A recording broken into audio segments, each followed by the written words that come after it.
Жительница Крымска Татьяна Булгакова направила в адрес всех жителей Сосногорска письмо в благодарность за оказанную помощь. Напомним, что после разрушительного наводнения на Кубани среди пострадавших оказалась и почетная жительница Сосногорского района Республики Коми Татьяна Булгакова. Во время стихии она со своей семьей находилась в Крымске.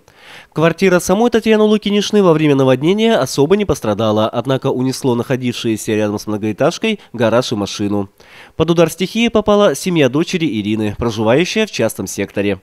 Узнав о несчастье, руководитель районной администрации Дмитрий Кирьяков дал поручение выделить почетному гражданину Сосногорского района Татьяне Лукинишне Булгаковой материальную помощь в размере 50 тысяч рублей.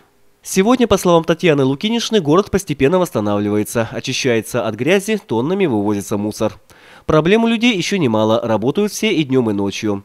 Но особенно приятно, что поддержку и заботу оказывают люди со всех уголков России. Сосногорску Татьяна Лукинишна подготовила особые слова благодарности.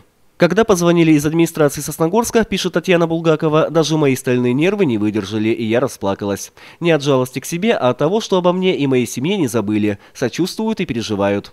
Сердцем приняли наше горе. Не преувеличивая скажу, такая мощная поддержка вдохновила. Стало казаться, что все не безнадежно. Конец цитаты. С полным текстом письма Татьяны Булгаковой можно ознакомиться на сайте администрации муниципального района Сосногорск, а также в газете «Заря Тимана» от 19 июля.